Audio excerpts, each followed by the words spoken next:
Welcome. I'm Lucy. We're probably going to have another minute or so of people arriving. If anybody wants to put in the chat, how's the weather with you today? I'm going to share the weather with me today. In my head, I've got blowing a hoolie. I don't even know what it means. But the weather in Devon is absolutely um, a gale, a gust, and I'm looking over sea that is just raging at the moment, and I've even had to come somewhere else um oh right, I've even had to come somewhere else to come and run this webinar because hey, the internet. I'm going to put my slides up in a sec. Lovely, thank you. Sunny up in the northeast, love it. Wet and windy and wild in Medway. I used to live in Medway, remember? I have fond memories of Medway. I'm not sure if anybody else does, but I did. Weather in Hull is wet and grey and miserable. Absolutely tipping it down in Southend. Yep, I can feel that. And soft rain and a bit of wind in Earls Court. We need to all get up into the northwest. Let's go. Is it northwest? No, we need to go back up to the northeast. That will be fabulous. Right, brilliant. You can probably tell that this session is going to be a bit interactive because that's why we've got our bit at the beginning already telling us about the weather. Brilliant. What I'm going to do is share my screen. So let's get my screen on. Another aside, did anybody see the Aurora Borealis? Bear with me because you get to see a bit of my slides there. Anybody see the Aurora Borealis this week? If I even, let's see. There we go. Right. You should be able to see my main screen that says Beyond the DfE grant. If you can, give me a thumbs up if possible, and then I shall be able to pick that up and know that we're okay and we're broadcasting loud and clear. Okay. Yeah, I think I've got a thumbs up there. Brilliant. No problem. Uh, honestly, some things just get in the way. Oh, crikey. Yeah, let's move that over there. There we go. Right, let's get started. It's lunchtime. I don't want to waste your time. I want to get into the stuff now. Thank you for joining us. We are going to be talking, and I say I'm going to be talking a fair bit, but I'm also going to get you to share and join in via chat and via something called Slido in this session. Okay. We're going to be talking about diversifying your income, finding different ways of earning money for your forum and bringing resources into your forum. And it might not always be cold hard cash. It might be things in kind. It might be bartering. It might be doing a whole load of things like sponsorship in kind. But I'll get into that detail when we move on. Just so you know a little bit about me, because sometimes when we come on a session, like, who is this person talking to me? Why are they doing this?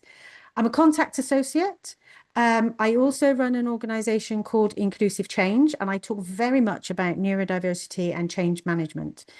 But I also spent a number of years in, let's say, in the voluntary sector, in the third sector. I've set up community interest companies, and I still run one now. I first began my career in community interest companies or in the voluntary sector in community radio.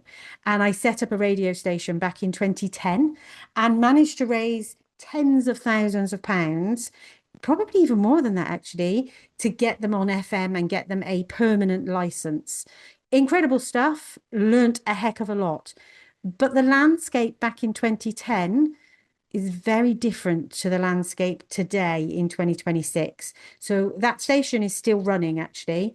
Similarly, with my CIC, my KIC, Inclusive Change at Work, we've had national lottery funding, we've had service level arrangements and agreements with local authorities, we've had funding through philanthropic grants. So I have a fair bit of experience around grant applications, around thinking about running a business and a model that has part income through traded services, things like charitable donations and philanthropic donations. That's a heck of a word to say sometimes.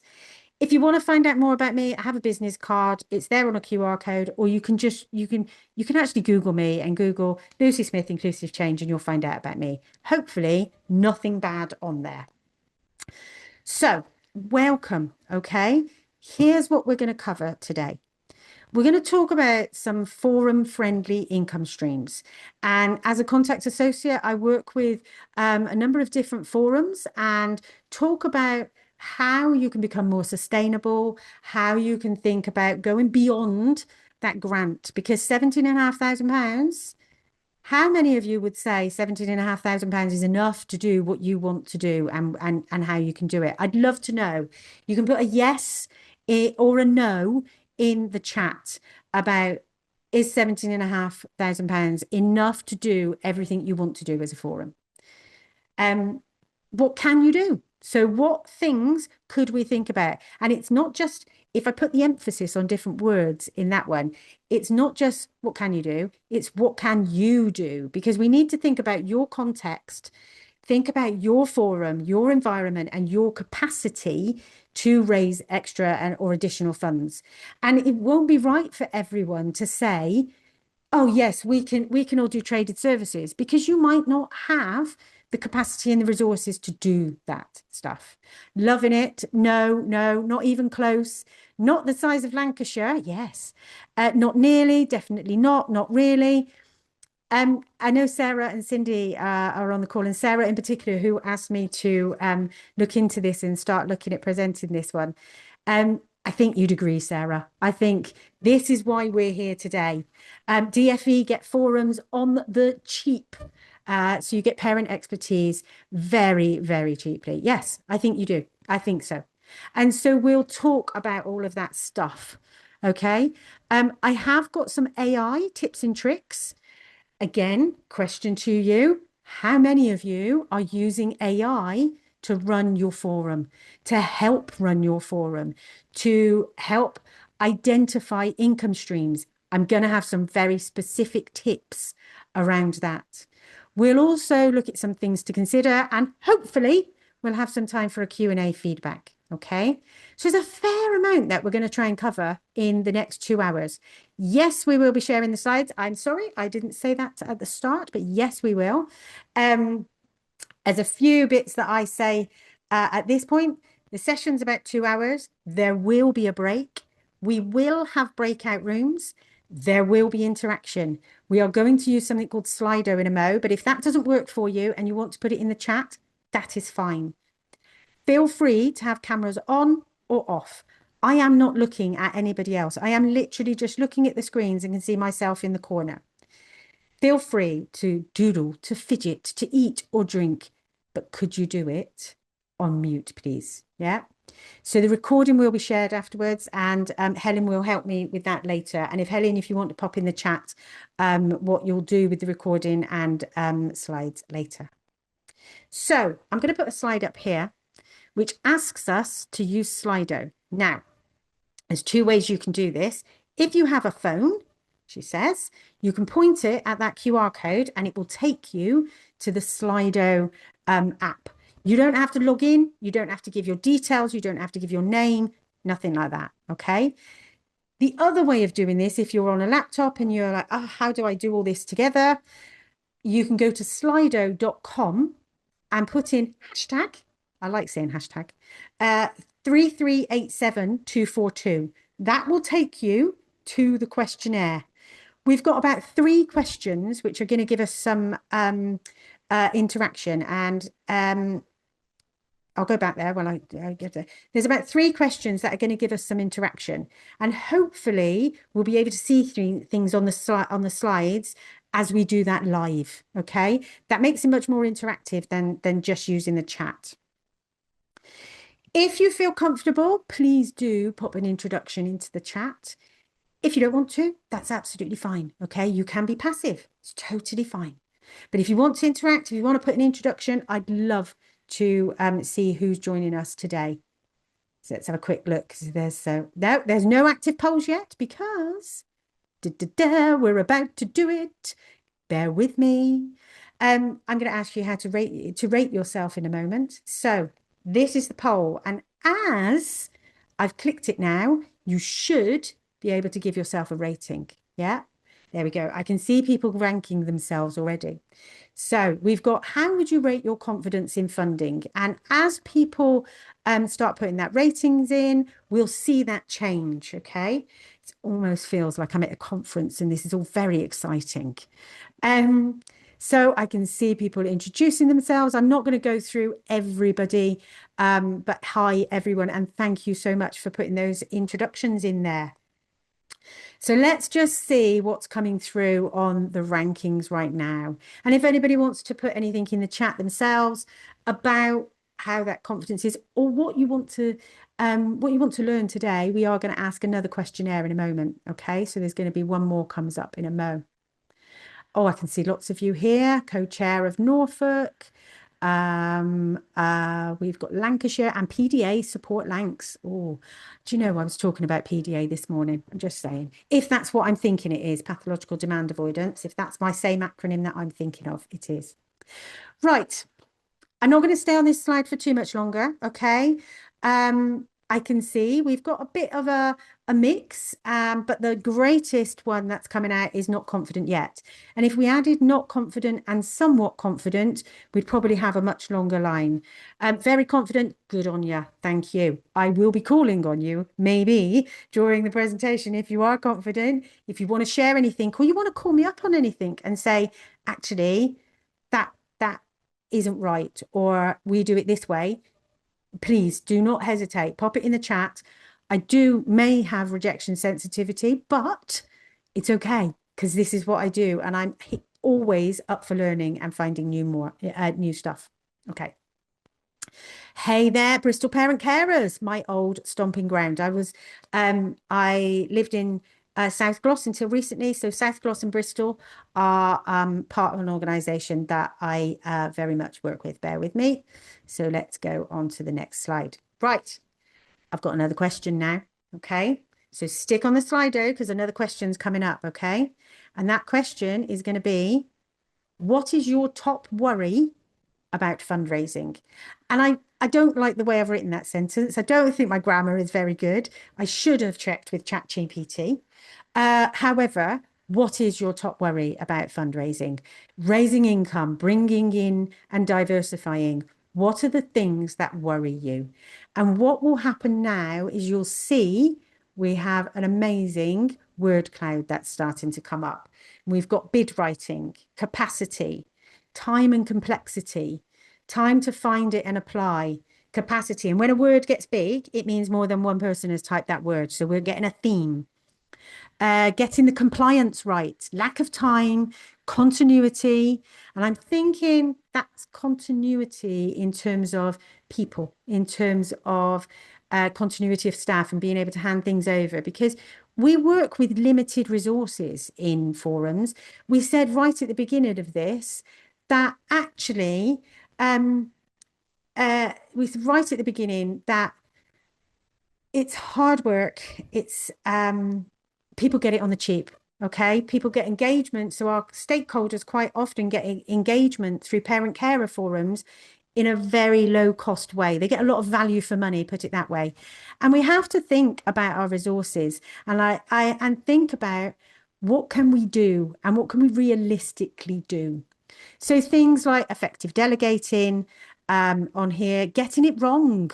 Yes, because when things go wrong, that hits us. That hits us in a variety of different ways. Just going to check the chat. Continuity, yes. Oh, more than right. I meant knowing more than 1 year at a time re-partnership funding. Yes. Oh my goodness, that roller coaster of our funding's coming to an end. What are we going to do next? Because that sustainability and continuity of funding isn't always there for us. And that happens in business. That happens in a small business, particularly when you're in a startup. But in forums, it can be really challenging because you don't know your grant's going to end. Am I going to get the next one and the next one? And keeping people engaged and keeping your staff engaged or your volunteers engaged, that becomes a real challenge because you begin to worry about that time of year when it's like, okay, what's coming in? Have I got something to take us forward to the next 6 months? Things on here as well about we have reserves that have meant we've been declined funding. really interesting that if you have a large pot of reserves, actually you don't need it. But you're working with great governance because you are building those reserves. And that's what you should be doing. That's what you get told you have to do. I know what it's like to run a business and be very, very, very fine with reserves and run a community interest company and be down to the line with reserves. And at some point, you have to say, we can't do this anymore. So also hosted by a charity, and I've always been told we can't fundraise ourselves. Interesting one. I'm not going to go into the detail of that and be able to go, oh, that's not right, that's not wrong. But we maybe explore that at some point through this session. Just going to have a check on time. Oh, I clearly still have my sat nav on here, so I better end my route. And that will mean I can look at my watch. There we go. Right, so let's move on to a bit more detail. I really, really want to thank people from this as well. What will happen after this is I can get a download of all this data and this information, and I can share that with people. But one of the things I'd say here is everybody on this call, know that you're not on your own. Know that in this call today, you have other people who are feeling the same as you are, okay? And so starting to look at it from a point of, okay, where do we go from here? Let's take on the next slide. So I'm just going to make sure I haven't missed one. No, I didn't. Right. We are going to start and go into what kinds of income generation can you look at? What kinds of things have you thought about already and that you've already explored or that you already do? And I've got a series of slides coming up now that are going to outline some ideas and some resources that you might look at. And the first one I'm going to talk about, and I am going to apologize slightly. My slides are not really very sexy. My slides are not really very fancy. I deliberately put a little bit of detail on them so we can explore and we can talk about it in a way that is relevant for the session and relevant for the group. So the first one I'm going to talk about is small grants and community funds. So this could be things like down in the Southwest, we have a group called Quartet Community Funding, QCF, I think it is. Yep. Quartet Community Funding. And or the foundation, I think it is, sorry, Quartet Community Foundation. I just call them Quartet. That's why I forget the other bits of the acronym. They have, and they work with lots of philanthropic organizations who have small pots and they want to give money away. But in order to manage it and in order to manage the governance of it, they go through Quartet. And we might have things like the local police crime commissioner who will have a small pot and you can make an application to that fund. You might have people like the local water company, Southwest Water or Bristol Water. And apologies if I use the Southwest, but that's my kind of region of where I know things are. So I'm going to ask a question for you in the chat here. How many of you in the group who has used or applied for small grants or community funds? And I'd love to know if anybody, what success you've had and whether or not it's been useful for you. So I'm getting a few no's. So while we let that come through, so you could be looking also for things like the Co-op Foundation or Tesco's, the supermarkets, and you can put the coins in, or you can say where your funds might go. You can make applications for those. Yeah. Some examples of things that these could be good for could be setting up wellbeing sessions for parents, could be creating accessibility resources, or could be for participation costs, for providing transport costs or teas and coffees, or something to enable your parent carers and your community to participate in the engagement activities that you would need to put on and that you need to put on. However, there are some challenges. Yeah. Reporting in particular can be a bit fiddly. Yeah. It can be onerous particularly if it's a very small fund. Now, one of the things I've done in terms of preparing for this session is I spoke to Kenton. Kenton Mee is from North Somerset and chair of the forum down there, but also part of the NNPCF in the Southwest region, one of the board there. And Kenton and I had a really good chat about different ways of raising income. And one of the things that I did was record that and wait. I haven't yet published it, so you're not going to get full access to it today, but you will. But one of the things Kenton said to me was, actually, if it's below probably £5,000, we really think very seriously now about whether or not we want to go for it, because sometimes the reporting mechanisms and the things you're expected to do can just be too much. They're expecting a whole 16-page report on what you've achieved with that small amount of money. I've recently applied for one in the Warburtons fund. So I've done the Warburtons fund a couple of times. Warburtons will give me £400, £400. And for that, they then also require a report that's submitted. They required me to change my articles of association so that I had a winding up, not a winding up, a asset lock within my articles of association. I did that stuff because I was under the impression that if I did the £400 and did it and we did well, we would be open and able to apply for a much bigger fund of around about £20,000. Didn't quite work that way, is all I'm going to say. And so for £400, I did a heck of a lot of work and delivered a heck of a lot of stuff and didn't really get much out of it. So think very, very, very carefully about what you're applying for and whether or not it's going to be too much administration. You also need to think about whether those funds are restricted. So if you can only spend them on a certain category, you might find that that is not appropriate for your organization. You also want to think about things like mission drift. Are you still able and still doing your core activity? Sorry, Liz. Did you want to say something? And it's no, sorry, I thought I was on mute. Sorry. That's okay. Bye. Sorry. Take care. We'll get you chatting in a minute, okay? So a few people on here have said yes, but don't tend to hear back when we're not successful, so just have to guess that we weren't. I mean, I've recently I put one in for Tesco's, and I did that probably 7 months ago and still haven't heard from it. It's just sitting there, and whether or not we will, I've given up, and I've kind of gone into a strategy where that's not going to happen. Good relationship, Viv, you've said good relationship with our CVS organization, and we get some small amounts for wellbeing sessions. Brilliant. Getting that relationship with a local community and voluntary service, they can open up little pots to you. They can open up things to you. And once you've done something, they will come back to you.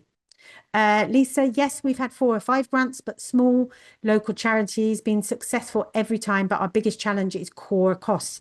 Yes, because they'll quite often say, yes, we'll give you this money, but it's for this. And then you're thinking, well, how do I pay the internet? How do I pay my rent? Not mine, our rent.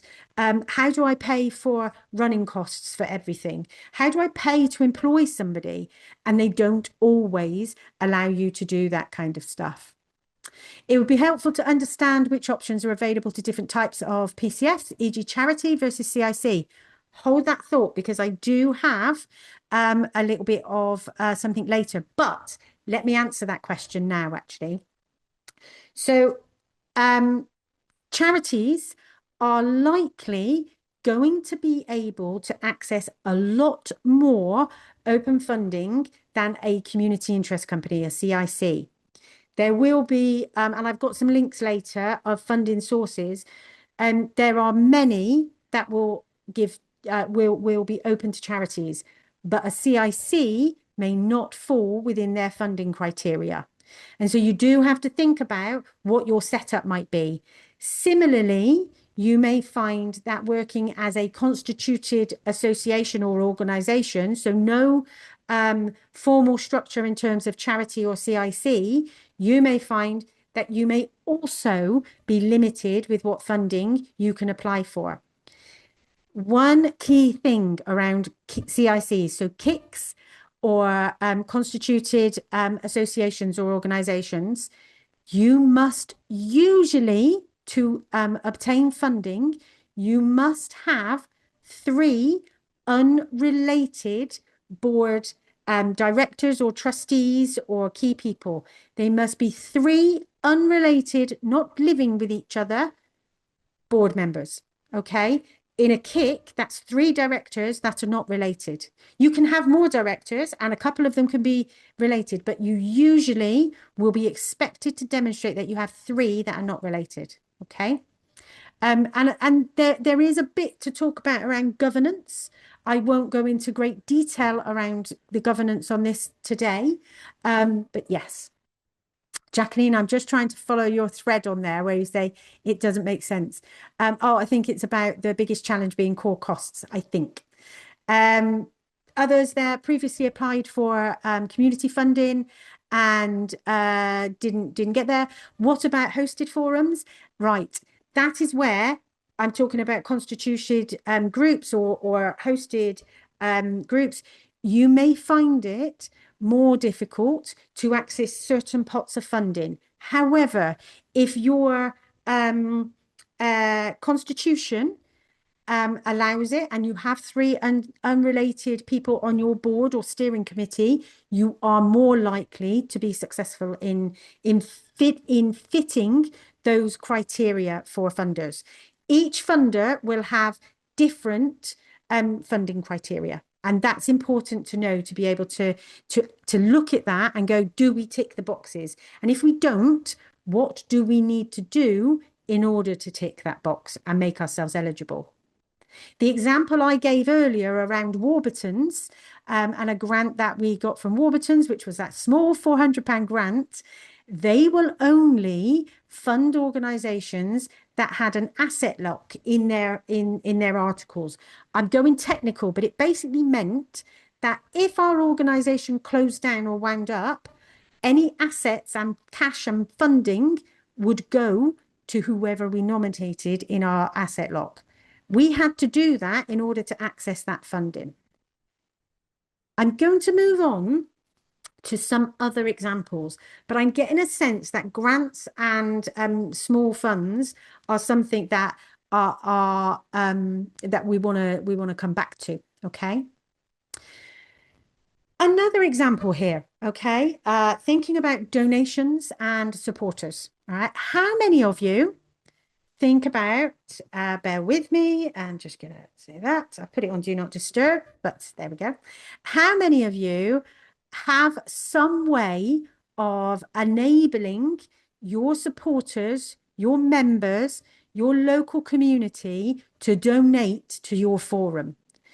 It could be a web page, it could be a QR code at events, it could be a sum up machine that you take to events and ask people to donate there and then. More and more recently, I see in restaurants now that there's something called Tip Me, and this is just an analogy, just a comparison. And you go to a restaurant, and how many of you take cash everywhere now? I must admit, I'm like the Queen now, the old Queen. She never used to take cash anywhere. And having something where I can donate by using my phone, really helpful. I'm just digressing. But how many of you have thought about and can donate via your website? Yes, thanks, Jacqueline. Jacqueline, you're on this. This is good. Website, QR codes, thinking about sum up. Is it working well for others? So if there's anybody else on here who's using that, sum up, for instance, is it working for you? Here we go. Paul has used it at schools. Donate on your website. Really good way of thinking about raising funds. There are some quirks, or there are some things to consider. All right. You need to be clear. You need to set it up, basically. So you need to have your bank account ready to be able to access and take those donations. You need to have a sum up. You need to have somebody who manages it. You need to have somebody who's kind of tech savvy enough to be able to take it to a session or take it somewhere and make it happen. Oh, wow. So, yeah, Lisa, we purchased a sum up device but had issues because our finance lead isn't named on our charity commission and we used PayPal QR codes.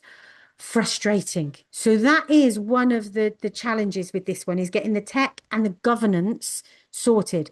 Do not think that it's impossible, but if you're going to do it, just know that you're probably going to have a little bit of time where you're going to need to set stuff up.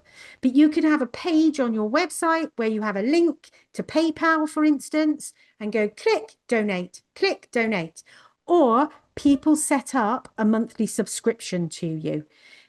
You'd be surprised at how many people want to do this. And the big benefit of this is it's unrestricted funds. Yep. You can use those funds then, and you can tell people what they're using the funds for. I like things where you can say £3 is going to buy coffee for 2 people at one of our engagement events. £10 is going to pay for our internet for a week. Those kind of things that make it really tangible to let people know. Oh, subscriptions, how does that work? I'm going to hold that if I can, because I know that we're going to get to about 12:45 and we won't have had a break. And I'll be going, oh my goodness, there's so much else I need to cover. But bear with me. But you could think about people setting up a standing order, or you can even look at paid subscriptions online, but it's a bit technical. So hold that thought, okay? So another income generation technique, another strategy or tactic is what I'm writing up here, sponsorship in kind. This is the one where it might not be cold hard cash. It might not be cash in that bank account, yep, but it might be something that you get in return that can support your organization and actually cut your costs in some places. So it could be a local business that provides you a free venue or provides you free printing, snacks, prizes. The biggest one that I see and the easiest one, although I don't know who on here is right, I'll ask the question in a second. Prizes, all right? Running a raffle, running a giveaway, and going out to local businesses to bring those prizes in. A spa, a spa event or a night in a hotel, a restaurant meal, a freebie of something, a gift. How many of you do that in your organizations? Brilliant, Kate. Yes.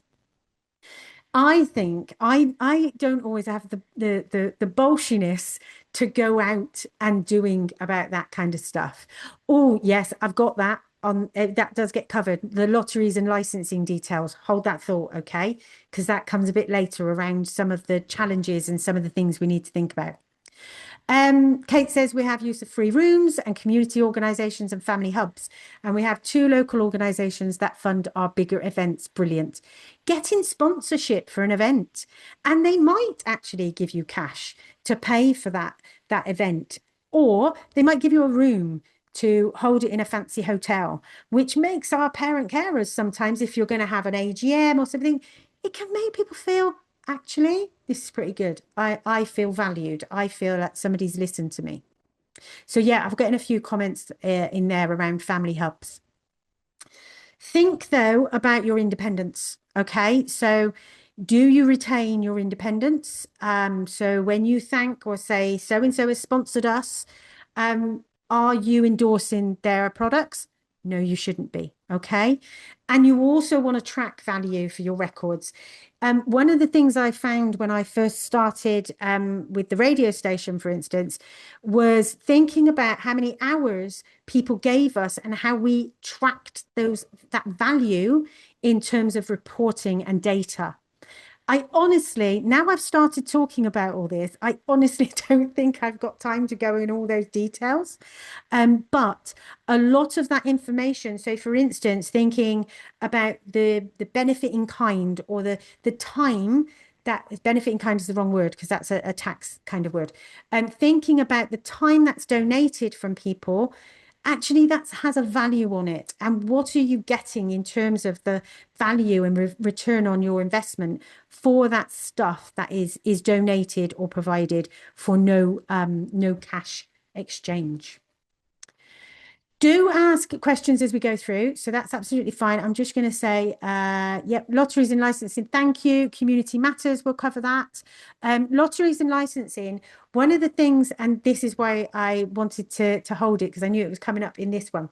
Bear with me while I take a quick drink. All right. Drop any questions in. We're going to have a break in about 10 minutes, I think, by the way.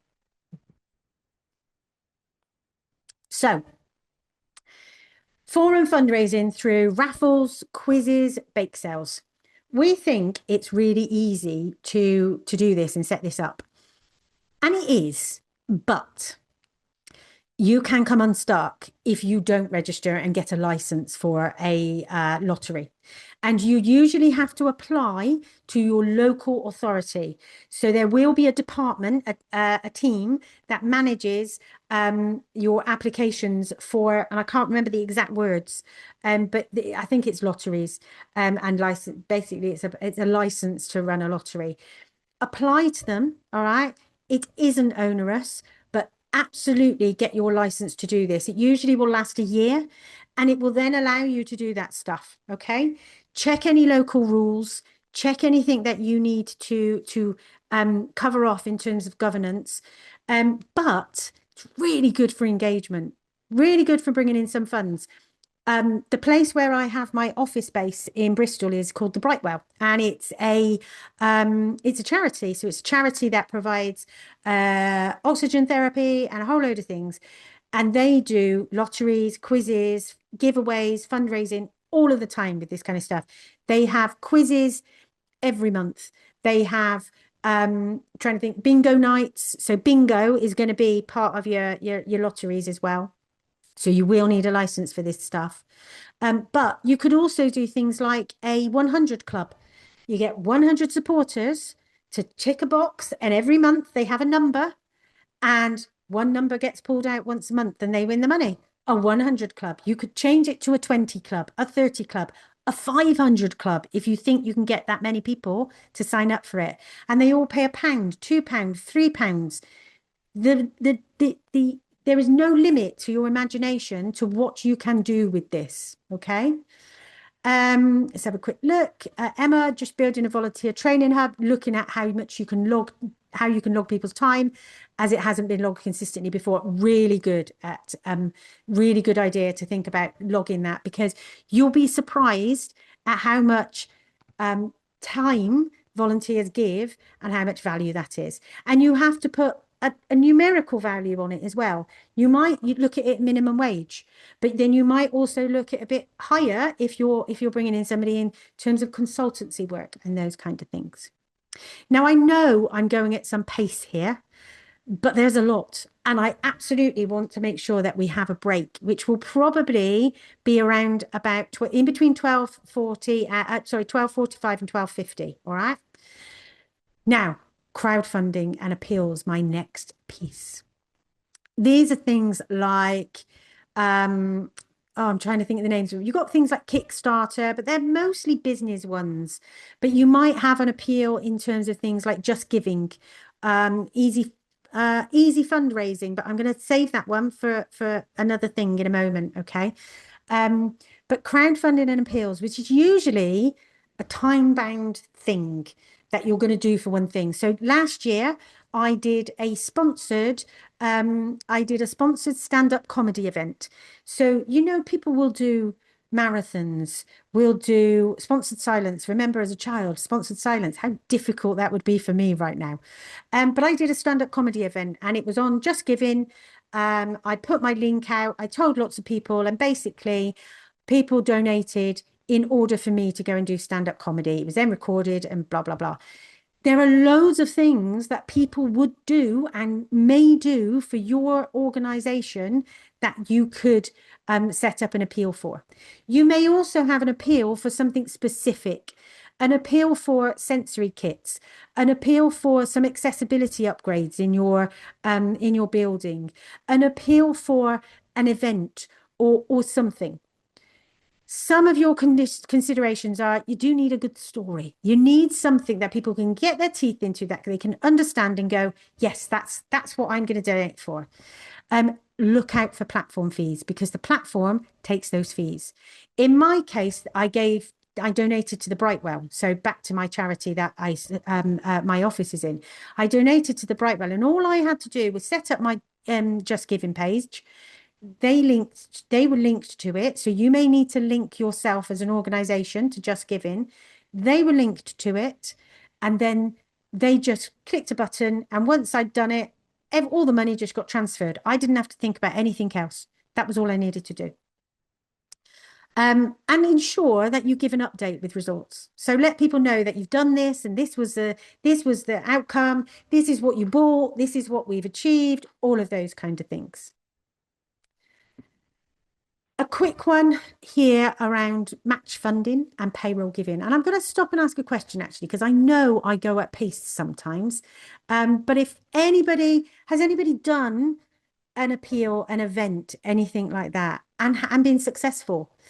And I am going to ask you after the break, which ones of these, which tactics or strategies might you have a go at? We're going to do that in the breakout area.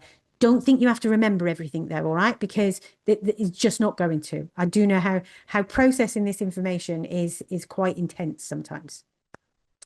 Match funding, you might find that employers will match staff donations. So a big employer who has CSR, corporate social responsibility, or just trying to think, that's the kind of language they will use.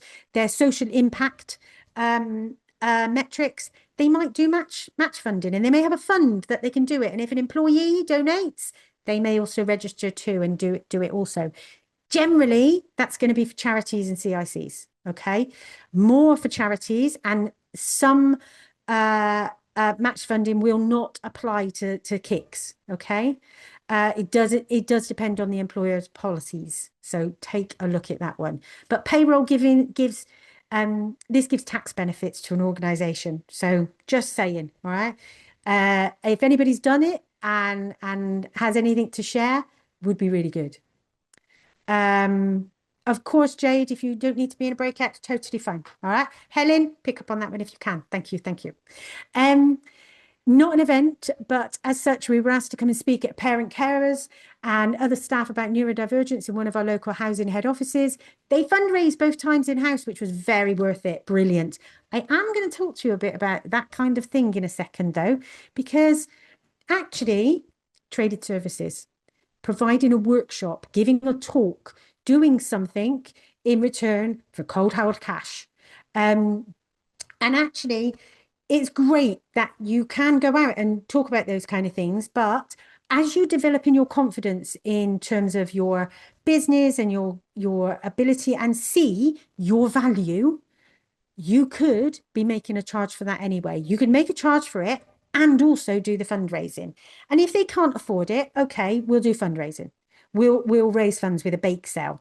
That's what they may do for you, is say, right, we're going to do that, and it all goes to you. Thank you very much. You actually might raise a heck of a lot more than if you simply gave them a quoted fee for delivering a workshop. Just saying. But traded services and workshops here. Now, I just want to check one of my slides because I want to make sure that we're talking about, yep. Wait, bear with me. Okay, no. Yeah, it's all right. I can't see what's coming because I'm only looking on one screen. Bear with me. Traded services and workshops. In this bit, I want to talk about working with local authorities and integrated care boards. All right. This is something that you may want to start looking at. Your local authority needs to have you as a parent carer forum. It is your reason for existing, your raison d'etre. All right. It is why we are there. Yep. It's to provide that engagement and that parent carer voice and enable local authorities to do what they need to do and listen and respond. That's part of that DfE 17.5 grand. Sadly, we know, because we mentioned that at the beginning, that doesn't touch the sides in many cases. And you're asking for volunteers. Personally, I'm going to have a little bit of a rant before our break. Sorry, I apologize, but I think many of you will align with me.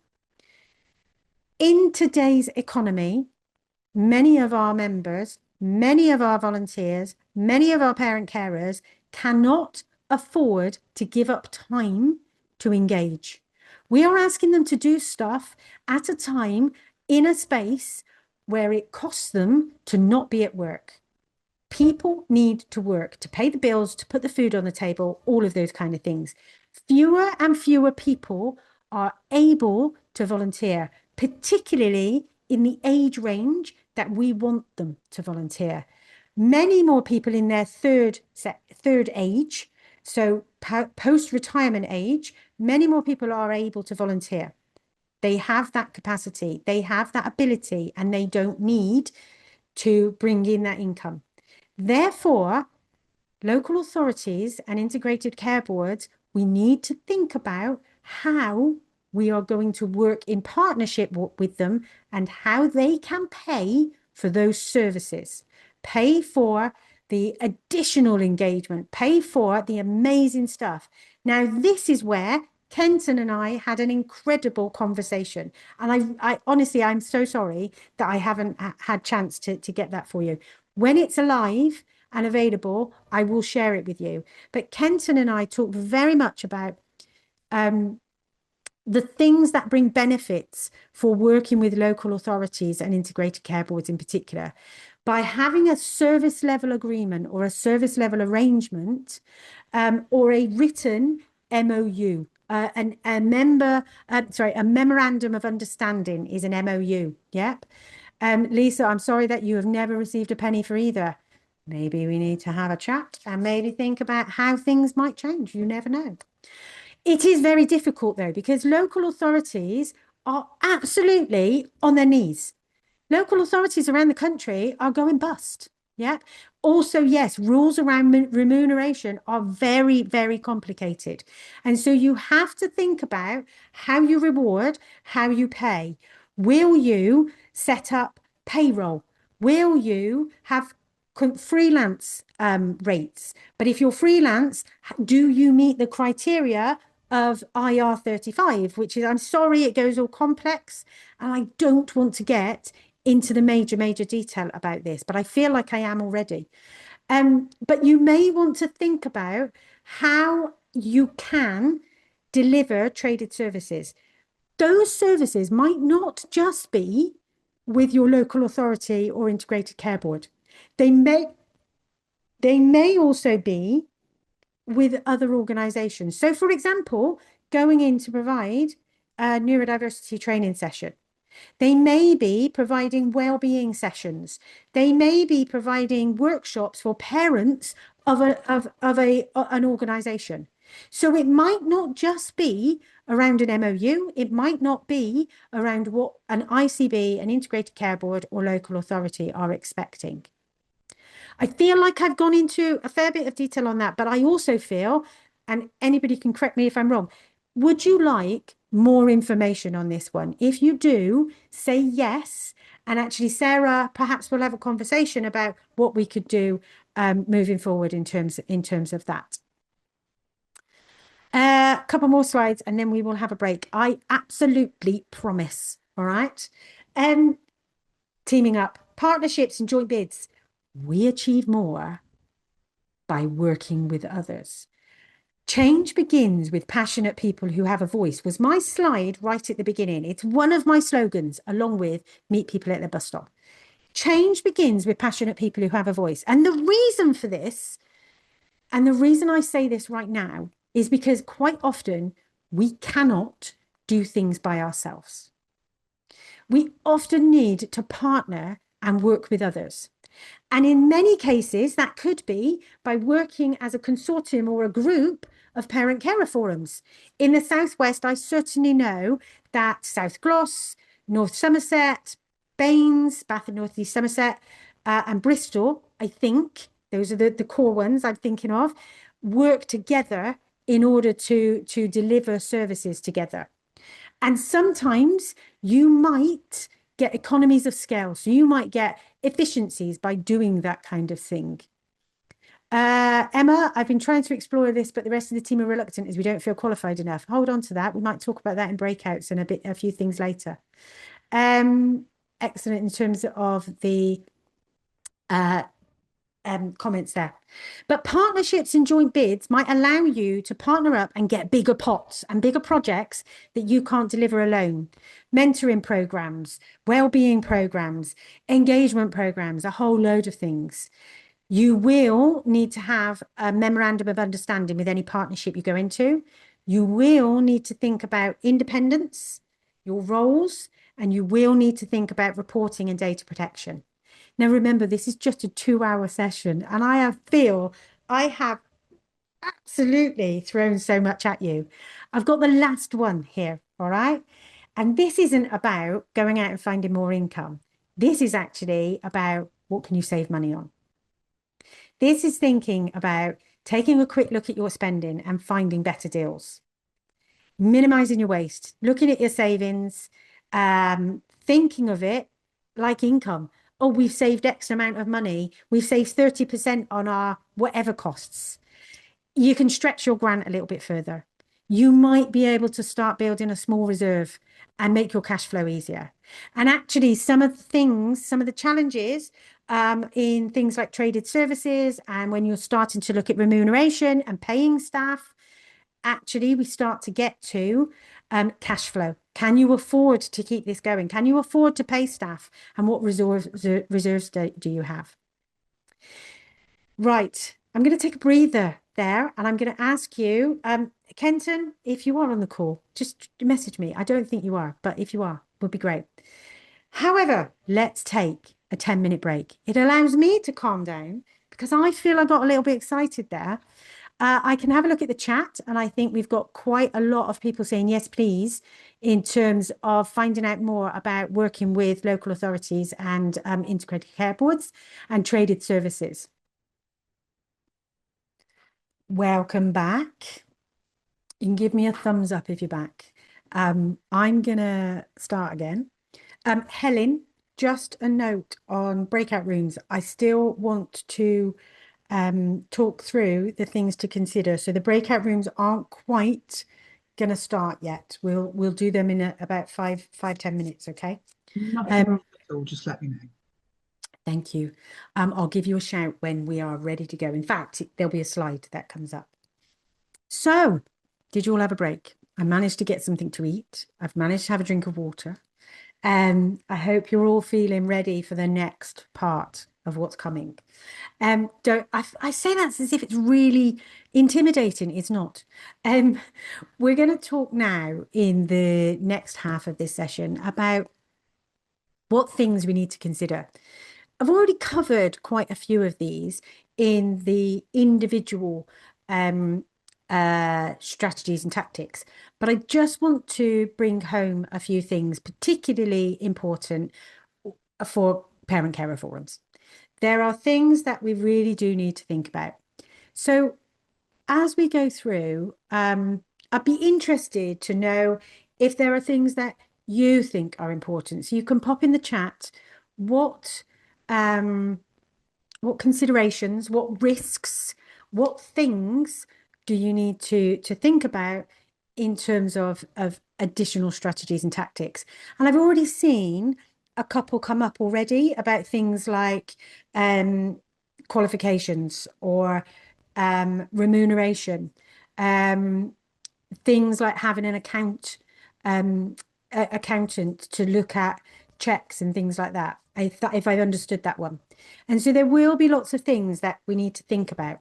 So I think I've got 5 to go ahead with here, and then I'll come back to the chat in a moment.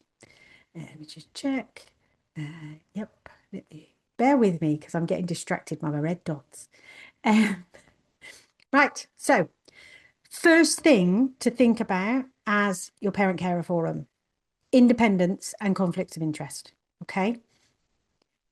Can the steering group or whoever is in charge continue to make decisions in the best interests of the forum? Are there things that would be a conflict of interest? And if there are, Can you identify, record, and manage those conflicts of interest? And sometimes it becomes really deeply personal, having a conversation about what somebody might not see as a conflict of interest, but what somebody else does see as a conflict of interest. And my advice is to get it out in the open as early as possible and not just avoid it. Okay. So thinking about your independence, make that judgment call about whether or not the thing you're doing retains your independence as a forum. Because if you don't, is it going to impact on your DfE grant? Will this distract you from your core purpose? And your core purpose is parent-carer participation in your region. That's your purpose. Is what you're going to think about, what you're going to try and do, is it going to distract you from your core purpose? And if you do this, what is the participation outcome this funding will enable? Now, for me, these questions are almost like a checkbox that you can do. If you're going to make a decision about something, these are some core questions that you need to ask yourself. And bearing in mind that some of this can be subjective. So thinking about what the outcome is and what participation looks like might be different. Participation might be a well-being event. Participation might be inviting local parent carers to a hotel and enjoying a lovely lunch together to chat and network. That's participation. Participation may also be running a pantomime for the local community. It can be a whole range of things. So think about what that outcome is and what that funding is letting you do, and making sure that it really goes back to your original purpose and your raison d'etre. Yeah, your reason for being. Sorry for going all fancy with multiple languages on you there. I'm just going to check on the chat. Emma, previously gaining too much money to tip us over with our funds when it came to other grants. Don't have that problem anymore. Oh, I'm sorry. Because it's hard. Right. Next point to consider, capacity to deliver. All right. Think about your resources. Think about who's going to deliver this extra thing. Do you have the time, the skills, the headspace to meet the outcomes without overloading volunteers or staff if you pay staff? I am, and those people that have worked with me, and I know there's a couple of you on the call today, I am the world's worst at saying, I can do that. I'm going to do that. Yeah, we can do that. However, in recent years, I have learnt and I am implementing ways of saying no. And it is okay to say no to something. It is okay to say not right now. Yes, but not right now. Or it is okay to scale down, phase something, do it in stages, or partner with somebody else to make it manageable. Think about the capacity to deliver. And partly that point that was made in the chat earlier about not feeling like maybe your team might not feel that you've got the right qualifications. They might be thinking about that. And thinking about things like compliance, thinking about your existing duties, but also thinking about compliance with your insurance policy. If you're giving advice to people, are you insured and professionally competent to do that kind of stuff? So compliance with your existing duties, and this really goes to the crux of it, does this put us at risk of breaching the DfE grant conditions or the HM code of grant HM code for grant recipients, or even your memorandum of understanding with a partner or with an organisation? If anything is unclear, seek guidance before going any further. And I'm going to make a comment here, and Sarah, please correct me if I'm wrong. Community matters. Can community matters help on this kind of topic? I can certainly help on strategy, on thinking about what next, on thinking big and recognizing what could your barriers and what could your drivers be. That's my thing. That's what I can do with organizations. However, you may need to consult with legal, you may need to consult with human resources, HR departments. You might need to think about talking to your accountant. if any guidance is needed around some of this stuff, I think Community Matters is probably your place to start. And again, Sarah, Helen, Cindy, anybody on the I call, correct me if I'm just wrong. I'd just say Community Matters, your local voluntary sector development agency, Mhm. your regional advisor, talk to us if you're not sure about anything. Yeah, yeah, Better to get help early on. yes. Rather than getting yourself into something and then going, how do I get out of this? I'm going to say, I've been there. I've been that person when I ran that radio station. Let's do this. Oh, that didn't quite work. That's not great. And we did have to find ways of getting out of those kind of things. And the last one on here, trust and relationships. Could this harm your existing trusted relationships with parent carers or strategic partners? Look at it through their lens, all right? Think about, I'll use a bit of a term that you might see in the media, the optics, okay? Think Boris and think, what does this look like, Boris, if you're having a party in COVID? Just think about it. And I'm not saying that you're doing that level of thing. However, think about what the harm, how you're going to impact your relationships with your strategic partners and with your parent carers. And Jacqueline, do you want to come on microphone and share an example? That would be great. If you don't want to go on mic, just pop it in the chat. And after we've shared, we're going to do a bit of breakout work, I think. So we'll go there. Yeah, I'm happy to share. Go for it. So hopefully this is a relevant example. So we recognise the needs for parents. They want advice. We're not to give advice, but we were trying to find a sort of a halfway house to being able to help with the delays in our IAS, being able to get back to the parent carers. Our IAS is absolutely brilliant, completely under-resourced, constantly bringing it up at the SEND board that they need to resource them more. They're not resourcing them more. We meet regularly with IAS, and we're trying to sort of find a way through, but whichever way we looked, and we looked at partnering with SOSN, whichever way we looked, it would end up shooting them in the foot. And we didn't, our relationship with them was more important because we have to look at that. But it remains an issue, by the way. So if anybody's found a solution to that, please contact Bexley Voice. But yeah, that was one where there's a need, you're trying to find a solution, but the relationship being affected has to take precedent. Thanks. Yeah, brilliant. Thank you for sharing that. I think that's a really, really important point to bring out. And we're going to go into some breakout rooms in a moment, and we can come back, and hopefully you will have thought about those kind of things in a breakout room. Now, I think we're going to mix up, okay? So Helen, I need your help. Your fingers are ready, okay? What I'm going to do is I'm going to give this about 8 minutes. All right. I was going to do longer, but I know that I think there's going to be a lot that comes out of this at the end. Okay. What I want you to think about in a breakout is choose one tactic that we've talked about today. One thing that lights up your fire. All right.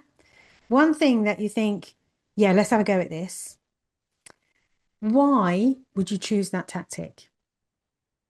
And what 3 things, doesn't have to be 3, all right? This isn't school. You don't have to pass all the questions, okay? I just want you to talk about this stuff. But what 3 things, if you can get 3, would be on your action plan? What would you do next? And what help do you need? And then the last one on there, what risks are considerations are there in doing this?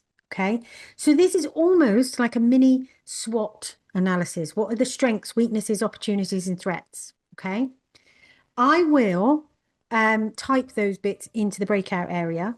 Yeah, Helen, are we almost ready to go with breakouts? Before we go, does anybody have any questions? And if you can't participate, that's absolutely fine. So I've got Latanya who's on a call, and I can't remember. I think it was Jade earlier who can't. You can always stay in the room with us as well if you want, or join a group and just listen.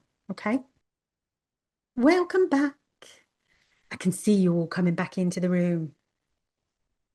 How many of you got cut off mid-sentence? Because that always gets me in an online meeting when you're in the middle going, huh, and boom, cut off, straight back here. Welcome back. Again, you don't need your cameras on, but I am going to ask if anybody on the call would like to go on microphone or camera. It's entirely up to you. And tell us a bit about what you talked about in your group. And remember, it's not school, it's not an assessment or an assignment, but if you want to have a chat and talk about it, please do. So Katie, I can see you've got your hand up. Would you like to put your microphone on and tell us what you talked about in your breakout session? Yeah, so this wasn't for our forum, but it's a really good example. So it was a hosted forum that was thinking about this, and the tactic that they were looking at going for was around the community funds or a small grant. The reason for this is because they wanted to set up a website and get more visibility for their forum, because they're on a hosted one with very little visibility on their website. So the first three things that they would do is write the bid, a really strong bid. They would want to see if they could source some external support for that. And then they would set up the website to increase visibility, improve their online presence for information, events, parent carer queries, etc. So that's sort of the three actions. They would probably need some external support and would initially look at community matters to see if they could help. And then sort of risks or considerations. Initially, the biggest one is capacity, which I think is for everybody. Always. But they did think that there could be sort of tech issues, and actually who would upkeep it, who would be able to manage it moving forwards. Brilliant. Literally, you passed the test. If this was an assignment, I'd be like, yep, sign that one off. Brilliant. Fantastic. Thank you. Is there anybody else that would like to share? I think I've got another chat or hand up. Let's have a quick look. Jacqueline, you managed to get a free website and support through Superhighways, London-based charity, but there might be ones local to you. Yes, this is the thing, like the sponsorship in kind as well. Is there an agency or somebody out there that might be able to do that? Anybody else want to share? Pop your hand up or pop your mic on and just talk, because I'd love to know. You don't have to have done the perfect answer. Just let me know what you thought and whether there are things that you are nervous about or worried about. Jacqueline, go for it. We were talking about charging for some of the things that we do. So we currently offer sort of coffee mornings and sometimes staff training, or just and we always do it free of charge, always have. And the organisation I was talking to, they've started to sort of, it sounds like ask for a donation. We didn't manage to sort of finish off, but I was really interested in that.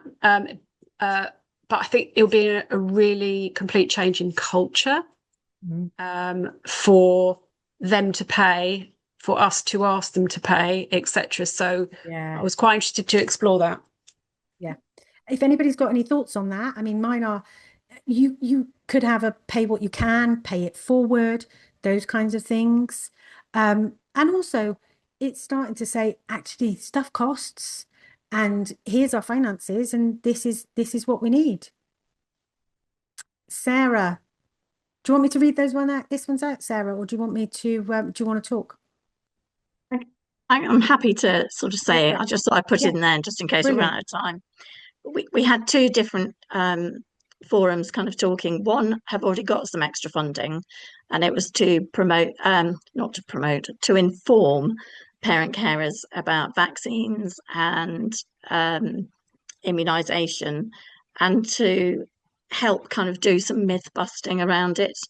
And there was discussion with the LA and Health about what the aim was going to be. Obviously, Public Health wanted to increase the uptake of vaccines and immunisations, and the forum said, no, we can't do that, but we can inform people and myth bust. They also looked at their workload and decided that it would be better if they could incorporate it into things that they already do. So they fitted it in with a coffee morning and got someone from Public Health to come and talk about it. and they discussed covering additional costs around admin and getting the information together and doing a post funding report. So there were quite a few things that they had to sit and consider because they wanted to maintain the relationship that they have with parent carers and that trust. Good points came out of that. Brilliant. And then the other forum is a fairly new forum who are just starting to look at and think about additional funding. And the first steps they're going to take are to get together with the steering group and look at what they want to achieve, what they think, how much money they would need, what they would spend it on, and then talk to funders. And that's where, as far as we got before we magically were transported back to you. Isn't it amazing what you can do in 8 minutes? That was a heck of a lot in 8 minutes. The same with Jacqueline, and the same with, I think it was Kate who spoke first. I can't remember now, sorry. Emma, you've got your hand raised. Go for it. Hi. So yeah, we're a hosted forum, so we've never done any form of fundraising or anything ourselves previously.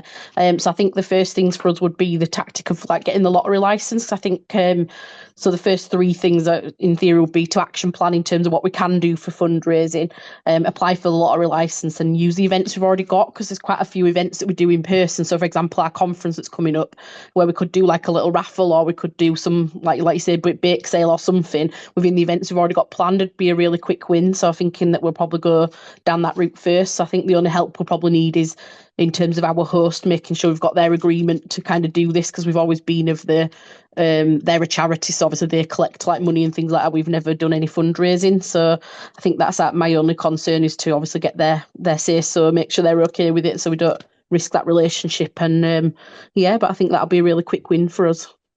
Brilliant. Thank you.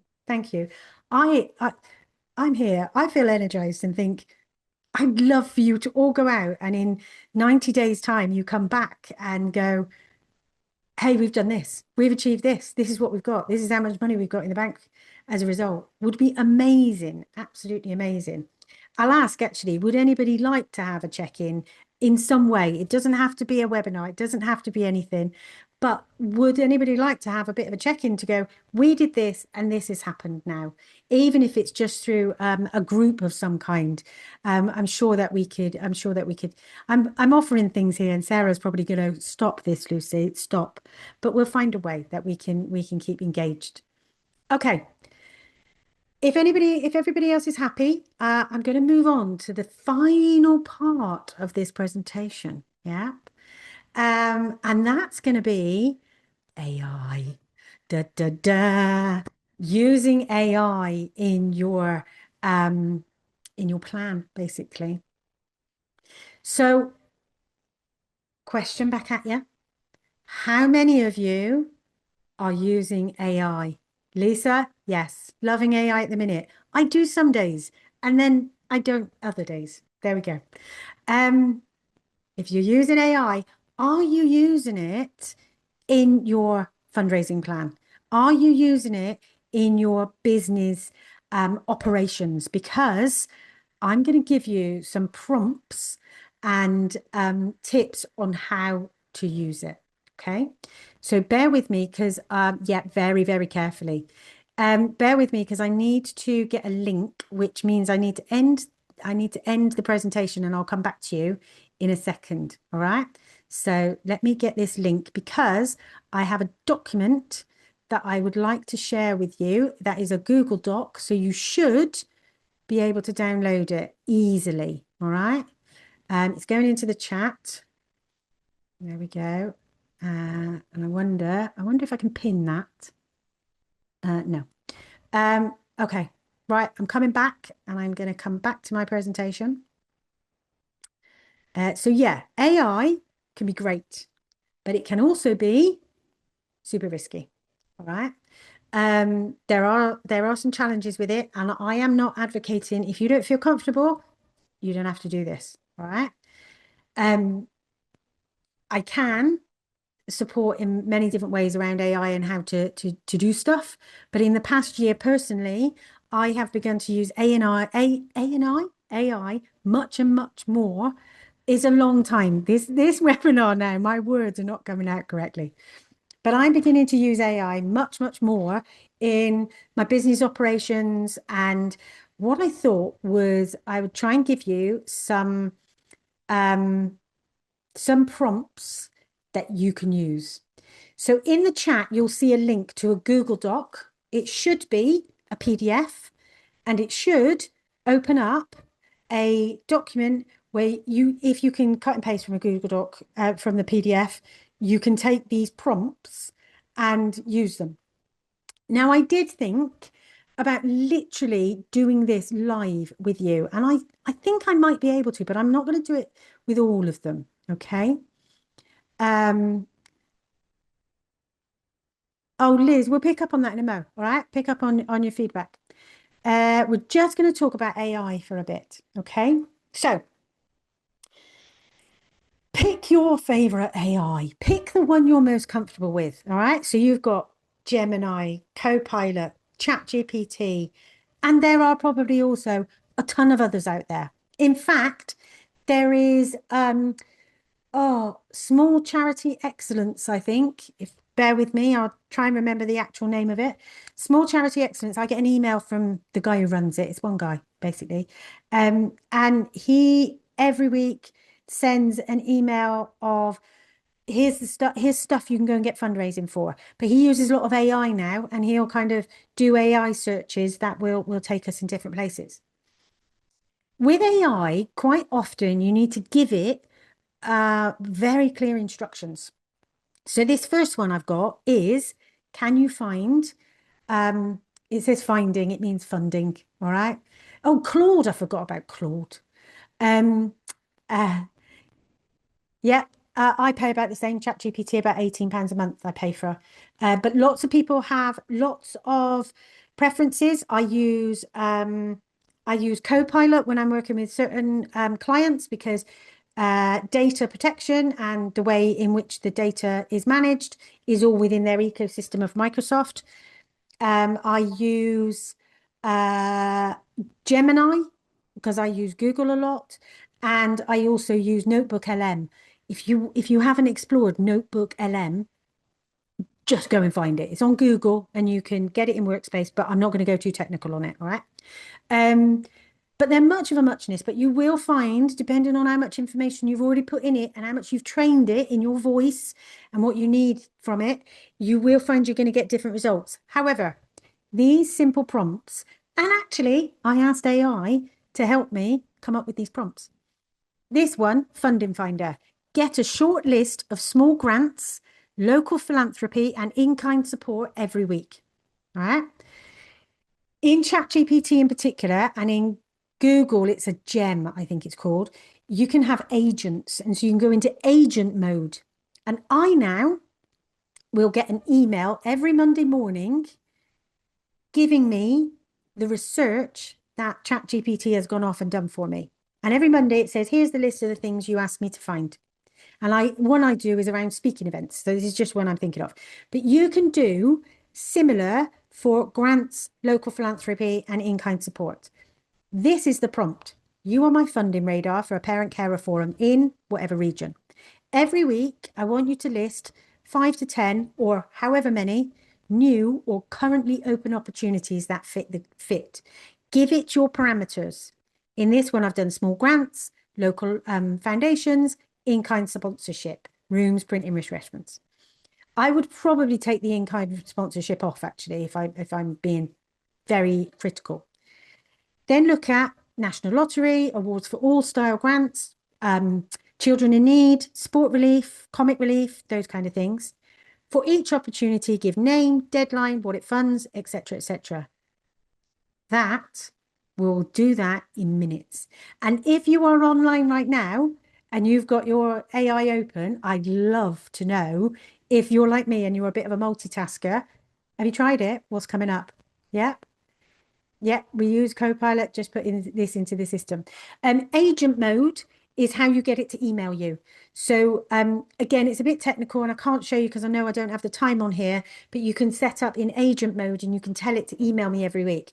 If you've logged and you've got an account with it, it should know your email and that's where it's going to send it to you. Okay. You can also set up your own bots. That is another course entirely. Please just don't get me too excited about that. Sarah, I'm holding back.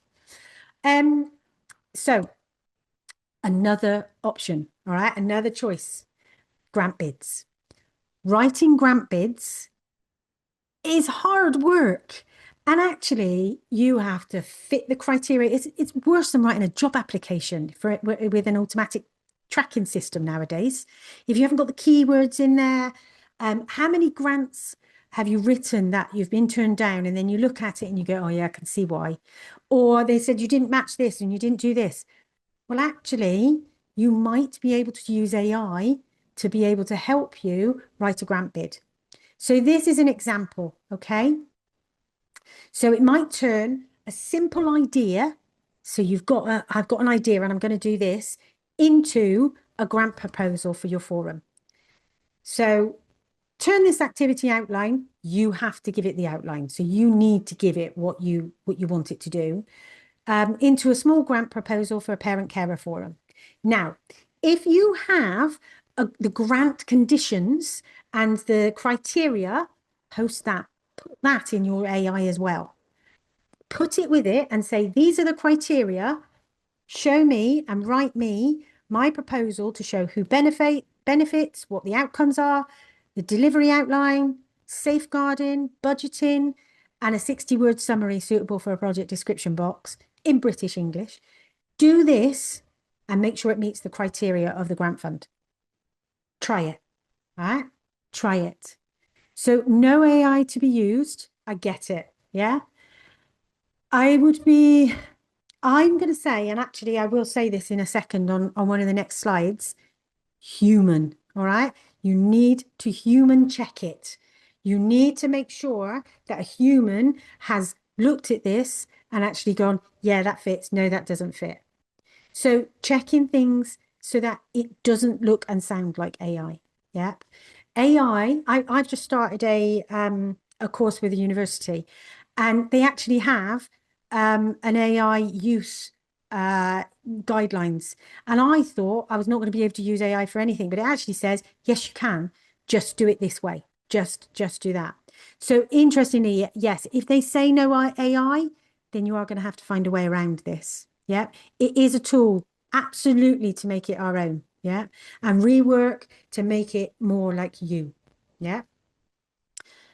Another option here, and I think in the handout, I give you something like 4 different things. And there's also a list of things in that handout as well, which I can't blooming remember now what I put on there, because, hey, it's been a busy session. But this last one, if you were looking at some help to create and write your page for a donate page, Friends of Forum, this is what you could write. Write a plain English copy for Friends of the Forum donate page for a parent carer forum. Use a headline, 60-word impact story, what the money buys, put in some things around privacy and reassurance, and a warm one-line thank you. And in there as well, I've put make it welcoming, independent, and British English spelling. Underneath that, and the reason I put that stars is this is another prompt. You're going to want to promote that page, yeah? And sometimes getting out to people can be the barrier and the blocker. It usually is with me. But if you want a prompt to help you write some social media captions, here you go. Write 3 social media captions and 1 40-word poster blurb inviting people to scan the QR code to donate. Include 1 example of why small gift funds, what are small gift funds, and avoid urgency or guilt. You might want to give it many more instructions. Yeah. Like right now, I was saying earlier about words that AI likes at the moment. Clarity is one of them. In doing this presentation, I use AI to help me. Guardrails. It loves the word guardrails with me at the moment. I must have used it somehow, somewhere with a techie company. And now it just talks about guardrails all the time. And this one here, concrete example. It likes to use concrete example with me because I don't know about you, but I often tell AI, don't write like that. You make me sound like and I don't want to use the word on a public webinar, but I do tell it, I don't like the way you've made me sound. I don't like the way you sound. Please, can you make it more like this and use the language I would use? So 3 examples there. How many of you would like to go and try using AI to come up with some ideas and some help in terms of your income strategy and your tactics? And it's okay to say, no way, I'm not touching it with a barge pole. All right. But I think it's helpful to start talking about it and start thinking, okay, well, how could I use this? But our safeguards, or as ChatGPT wanted to call it, guardrails, don't paste personal or sensitive data. All right. Don't put anything in there that's going to be personal or sensitive. Yeah. Keep your examples quite generic, because you just don't want anything to be revealed by accident or by just piecing things together. And if you have a few things to think about, if you have a shared AI subscription that more than one person can use, think about that like an email account. Think about that like a shared inbox. Everybody who has access to that bot, who has access to that GPT, can see what everybody else has written. And so if you're putting stuff in there, know that that data is going to be shared across everybody. So you do need to have some policy or some way of managing how you're going to use that tool. Personally, I would have everybody have their individual ones. And if you've got Microsoft, you can use Copilot. Copilot, good as. If you've got Google, Gemini. Yeah. If you're using ChatGPT, everybody needs their own login. And you can share with them, but you need to have your own logins. And treat AI output as that first draft. All right. Human check the facts. My ops manager at Inclusive Change, she does use AI, and that's fine. We have a fully neurodivergent team, and using AI can be really helpful for them, because it helps them prioritize, it helps them write copy, it helps them do stuff. But when she's got caught out in the past, she's put stuff out, and then she's had 17 emails saying, you said it's Wednesday the 17th, but actually that's Tuesday the 17th. What day is this? And it's because the AI that she trusted did the dirty on her and gave her the wrong dates. And it does. It hallucinates. It can make stuff up. And I know when it's made stuff up. I've tested it and actually gone, no, that's wrong. Why have you done that? What sources have you looked at?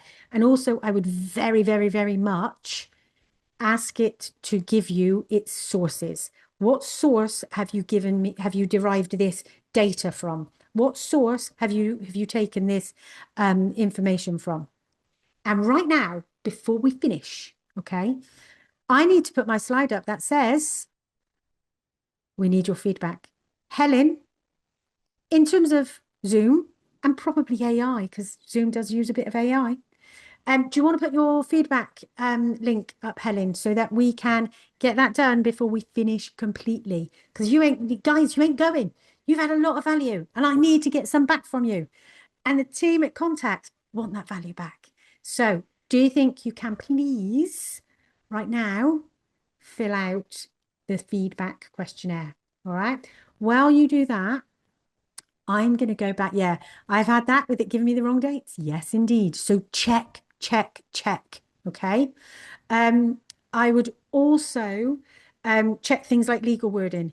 AI is not a replacement for a lawyer. It is not a replacement for good terms and conditions. Okay. AI does not replace it. It might help you. It will certainly, for instance, help you write an easy read for a document or for a policy. It will absolutely help you with that stuff, but you have to check it. You have to, okay? And keep to the DfE grant and HM code and MOU conditions, as we said before, and if in doubt, ask.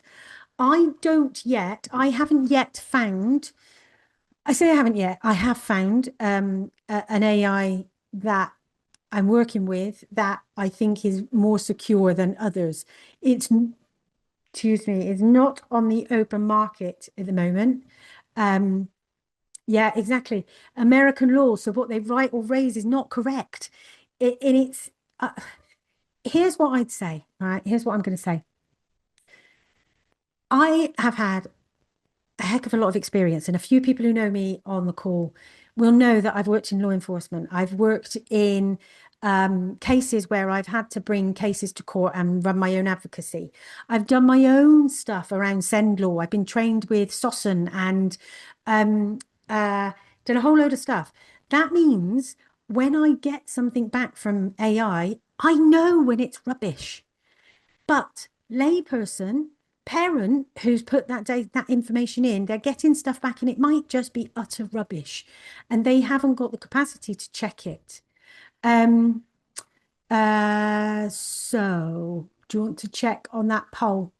You've not had that many? Come on, right, respond to the poll now. Okay, look, we're parent carer forums, all right? We know that data and impact are really important. So it's role modeling. Let's do it that way. Right. Whilst you're looking at that, everyone, sorry, I can't help too much with the technical stuff. I'm going to end the poll because I'm not going to answer, if that's okay, or I'm just going to close it down. We've got 6-7 minutes. Anybody want to put questions into the chat? What would you like to know more about? Anything specific that has come up and I haven't answered yet? I might not be able to answer everything, but I'll try. There we go. Helen, questions were, what was question 3, which I think was, tell us more about your answer, which was about satisfied, not satisfied. Katie, go for it. So I'm probably being a bit ambitious. So we're really lucky actually that we do get a lot of funding from statutory partners, but we know that we need to put our eggs in more than one basket, so to speak. Yeah. And I would be really interested in finding out a bit more about the big bids, the big national lottery bids. I mean, Yeah. I've seen a few organisations where, you know, they get £200,000 or whatever, and I would be really interested to sort of know about those sorts of bids as well. I can't give you information about a successful one personally, because I made a bid like that last year for about £300,000 to the National Lottery Communities application, and we didn't get it, and I was gutted. And for instance, the National Lottery, it is actually a really simple process. They're very clear. Excuse me. They're very clear. They're very helpful. You will have a local, regional contact. If you Google and look for your local regional contact for the lottery, they will probably come up. If anybody else on the call has anything that they can share or they can help with around the big grants, share. Let me know. I like Jacqueline. Interested to link up with other forums regarding advice, providing advice. That would be good. Yeah, because you mentioned that one earlier, didn't you? About that advice stuff. Yeah. Okay. Let's see if there's anything else. The other ones are answering the questions, so that's fine. Lottery license application, local authority will usually have a department that will be licensing, you know, where they normally get their alcohol license and things like that. That will be there. I'm getting mixed up in the chat now because we've got the questions for the thing coming in. Yeah, leads. Yes, Sarah, I'd love to see some training on data collection and demonstrating impact. And Emma seconds that as well. So Sarah, I think there was some training done on that last year around impact. And I certainly know the southwest, west of England regions do some really good stuff on that, So Sarah, is there something like that already exists? there's an online session from Data Orchard, Mhm. and some forums did struggle with that. And Yeah. there's an online, so that's looking at impact. There's a session on lamplight, which will obviously look at some data collection. There's a session from Bristol Parent Carer Forum, That's the one. who've done some great work about how they use simple and free tools, as well as some paid for options, to help them collect that data from forums to help give that feedback to the LA and also to themselves as the forum. So there's a few, and in terms of impact, we're going to be looking at ripple mapping. And don't Tell me ask me more what about it ripple is. mapping. So I'll give you the short version of what I know. So the ripple mapping is getting people together who've been involved in a project after the event and looking at asking them some specific questions to look at what's the outcome on you, what's the outcome on your family, what difference has it made, looking at organisations as well as the parent carers that you've worked with. So it's an interesting sounding piece of work, and we've got a forum who are going to be doing some training on it, then doing it on a piece of work, and then giving us some feedback on it next year. And we'll be getting the trainer to do the training as well as having feedback from the forum. Because So, yeah. I from when you put grant applications in, for instance, in funding bids, you have to say how many people are going to be impacted. I have a brain that goes, actually, this could impact 2,000 people because their family, their parents, their carers, the school.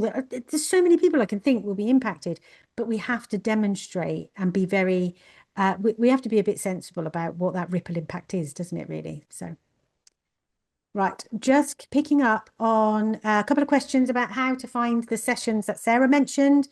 And also, Cindy's mentioned there's a session on the 18th of Feb around marketing your forum online. So there's a learning event there. Others, let me see. Cindy said we'll be sending out booking for that session soon, but all of them are on our Contact YouTube channel. So the older ones, the ones that have gone before, are on Contact's YouTube channel. Lots are recorded online, Helen has said, and they're all put in that account. And interestingly, yeah, no, I'm not going to say it. I'm not going to say what I was going to say. Yeah, so there's loads of links going in the chat there. I'm going to say thank you. Thank you for your engagement. Thank you for your participation. This has been an incredible session to pick up from you, to learn from you, to find out new stuff from everybody. I hope that we went through it at a pace that worked. If you want to find out more about how we can help through Contact, but how I can help, get in touch. You can get in touch with me through Contact, and they'll call me. They'll say these people would like to talk to you. Other than that, you are free to go. Go and enjoy the rest of your day. Thank you, Lucy, and to everyone who's come and participated today. Really appreciate it. Thank you, Brilliant. everyone. Absolutely brilliant.